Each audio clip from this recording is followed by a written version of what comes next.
Budget मैं कहूंगा कि सिर्फ कुर्सी बचाने का हनुमान बेनीवाल जी, देश के लिए, देश के किसानों के लिए, हनुमान बेनीवाल जी कुछ नहीं है। बहुत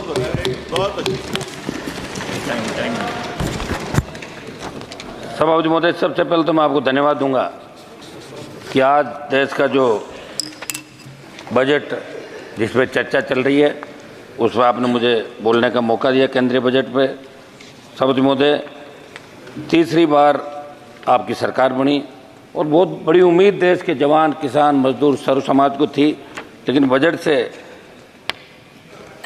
आम जन को निराशा हाथ लगी। मैं राजस्थान की नागौर लोकसभा से दूसरी बार चुनकर आया हूँ।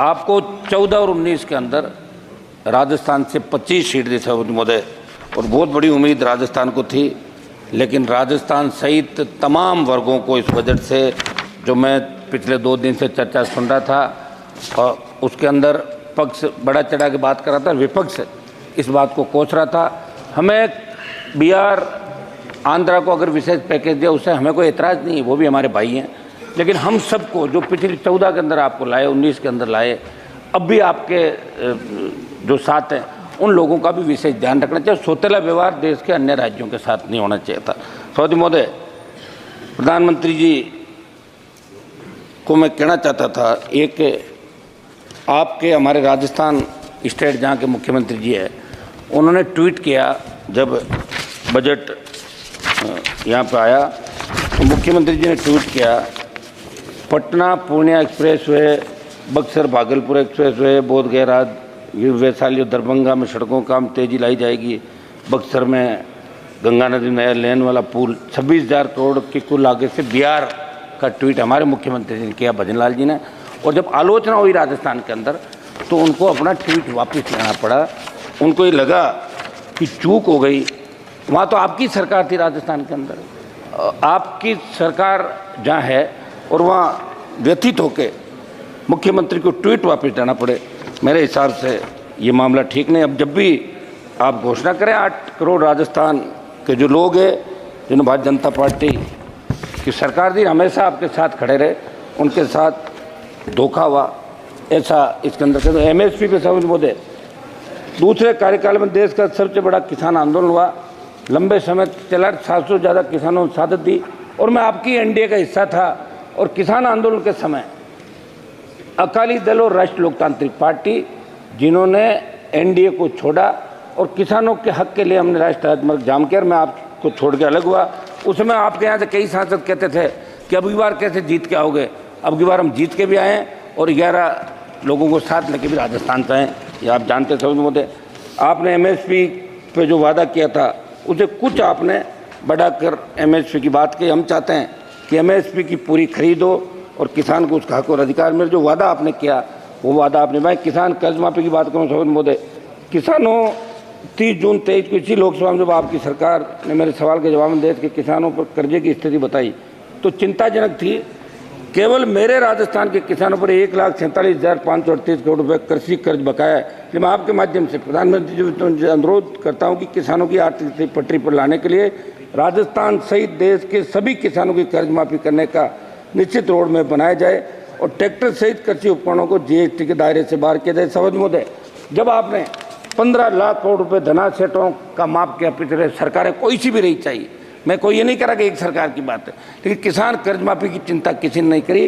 वो 15 लाख करोड़ रुपए अगर धनासेठों का माफ हुआ है तो 15 लाख करोड़ का किसान का कर्ज है, वो संपूर्ण कर्ज माफ होना चाहिए। कृषि बजट और सरकार के स्पष्ट विजन का अभाव इसके अंदर दिखा। थोड़ा सा ज़्यादा जरूर है, प्राकृतिक खेती जोड़ा जाएगा, वित्त मंत्री जी का जरूरत पर आधारित 10,000 इनपुट रिजोर्ट सेंटर के लिए 365 करोड़ रुपए का प्रावधान है, जो पिछले साल 469 करोड़ रुपए था, लेकिन खर्च केवल 100 करोड़ रुपए हुए। मैं सरकार से पूछना चाहता हूं कि प्राकृतिक खेती को व्यापक स्तर पर कामयाब उत्पादन प्रक्रिया करने का कोई पुख्ता पैमाना आपके पास है क्या? क्या इस विषय को लेकर आपने कभी देश के वैज्ञानिक समुदाय की राय ली क्या? सभापति महोदय, आज भी मैं प्रधानमंत्री जी का भाषण सुन रहा था, अग्निवीर की तारीफ हो रही थी। अग्निवीर के खिलाफ अगर देश के अंदर आंदोलन कहीं हुआ तो राष्ट्रीय लोकतांत्रिक पार्टी ने झंडे के साथ आंदोलन किया। जोधपुर में 2 लाख युवाओं ने बड़ी रैली की, और चूंकि राजस्थान, हरियाणा, पंजाब, उत्तर प्रदेश और दिल्ली के किसान के बेटे हमेशा शहादत देते हैं, 20,000 फीट ऊंची पहाड़ियों पे 50 किलो गोला बारूद और 56 के साथ उन्होंने कारगिल के अंदर भी लोहा मनवाया। लेकिन अग्निवीर से हर कोई परेशान है। पंजाब के अंदर जब 2 अग्निवीर शहीद हुए और उनकी पार्थिव एम्बुलेंस के अंदर वहाँ आई तो लोग अचंभित हो गए, कौन आया कौन नहीं आया। उनकी न कोई पेंशन की व्यवस्था, न उनकी शहीद का दर्जा देने की बात। सभापति महोदय, मैं चाहूँगा कि प्रधानमंत्री जी एक मिनट सभापति महोदय, प्रधानमंत्री जी बड़ा मंदिर का हरियाणा का चुनाव भी आ गए और राज्यों के चुनाव आपके कई जो कैंडिडेट हारे थे बीजेपी को, उन्होंने कहा था कि अग्निवीर की वजह से हमारे अग्निवीर योजना को बंद किया जाए। सभापति महोदय, मैं मेरे 2-3 महत्वपूर्ण मामले में रख के जल्दी मेरी बात समाप्त करूंगा। अग्निवीर हम कोई आपकी योजना का विरोध इसलिए करें कि देश का जवान इसका विरोध कर रहा है। सेना का सम्मान कैसे हो, किस तरह लोग शहीद होने के लिए जाते थे, रोज हम पढ़ते हैं, लेकिन अब लोग सेना में जाने से कतराने लगे। मेरी मांग है कि अग्निवीर समाप्त करके पूर्व की भांति सेना भर्ती ले लिया। सभापति महोदय, मेरी ये कौशल विकास और बेरोजगारी की जो बात कही, 20 लाख युवाओं को कौशल विकास प्रावधान की बात कही, ये झुंझुना तो आपने पकड़ा दिया, लेकिन इसमें जो केंद्रीय नौकरियों में जो हमारे पद खाली है उनको भरने के लिए आप आदेश करें। स्किल डेवलपमेंट की आपने बात की, तो हरियाणा के बाद राजस्थान की बेरोजगारी दर सबसे अधिक है। इसलिए इससे मेरा सुझाव है कि केवल स्किल देने से हम रोजगार नहीं दे सकते, हमें ये भी देखना होगा क्या समय के साथ कोर्स में बदलाव आया नहीं, क्या जो ट्रेनिंग सेंटर चल रहे हैं क्यों केवल सब्सिडी या सरकारी सहायता लेने तो नहीं चल रहे। सभापति महोदय, मैं एक समाप्त कीजिए, 1-1.5 मिनट में मेरी बात समाप्त करूँ। एनडीए की 1-1.5 मिनट साहब, एनडीए की सरकार 14 महीने तब क्रूड ऑयल का क्या भाव था और आज क्या है। क्रूड ऑयल सस्ता हुआ, बावजूद इसके पेट्रोल डीजल की कीमत आसमान छू रही है। और महोदय, पेट्रोल डीजल की बढ़ती दरों का प्रत्येक असर महंगाई पर पड़ रहा है। आज हालात क्या है महंगाई तरफ, लेकिन आपने बजट में माध्यम निर्धन वर्ग के महिलाओं की तरफ ध्यान नहीं दिया, कमर तोड़ दी। मैं चाहता हूँ पेट्रोल डीजल की कीमतें कम हो। मैं राजस्थान पे आ रहा हूँ, मेरे राजस्थान राज्य को जिस तरह आपने बिहार और आंध्रा को विशेष पैकेज दिया, महोदय राजस्थान राज्य के अंदर भी विशेष राज्य का दर्जा, जिसमें मापदंड होते हैं, जहाँ चंबल के बीड़ अरावली की लंबी पर्वतमाला, विशाल रेगिस्तान और ट्राइबल बेल्ट है, इन तमाम स्थानों में विपरीत हालातों में राजस्थान के लोग रहते हैं। आज़ादी के 10 बाद गाँव डाणियों में शुद्ध पीने का पानी नहीं। आपने पढ़ा होगा कि 20-20 किलोमीटर पैदल मटका सर पे रख के और जिस तरह महिलाएं पानी लाती थी, पानी के संचय, आज भी हम टांकों के अंदर बरसात का पानी इकट्ठा करते हैं। आज़ादी के 75 साल बाद भी आज बड़े विकट हालात राजस्थान के अंदर है। ट्राइबल बेल्ट में कुपोषण से 12 के अंदर 1 मिनट साहब, भूख से मौतें हुई। गांव के अंतिम छोर पर बैठे व्यक्ति को स्वास्थ्य सेवाओं से बुनियादी सुविधाओं का लाभ नहीं मिल पाता है। मैं आपसे मांग करता हूं कि राजस्थान को विशेष राज्य का दर्जा दे। दर्जा नहीं दे पा रहे हो आप, तो विशेष पैकेज राजस्थान को दें, ये मेरी मांग है। सभापति महोदय, ईआरसीपी पे लास्ट मेरी कंक्लूड कर रहा हूँ। सभापति महोदय, ईआरसीपी को आपने राष्ट्रीय परियोजना घोषित किया, जो हमारे ये आपके ईस्टर्न के जिले हैं, भारत सरकार इसे राष्ट्रीय महत्व की परियोजना का दर्जा दें। आपने दर्जा नहीं दिया।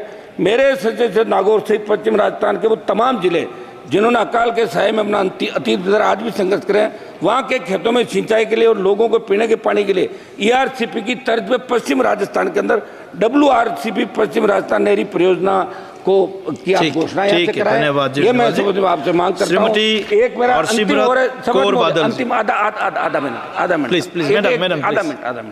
आधा मिनट 10 सेकंड। हाँ 10 सेकंड। मेरा ये साहब, आपने सौभाग्य योजना आप लेकर आए देश के अंदर और प्रत्येक ढाणी को विद्युतीकृत किया, लेकिन सौभाग्य की संशोधित योजना लाई, कुछ रह गया था, हमारा बजट खर्च नहीं हुआ।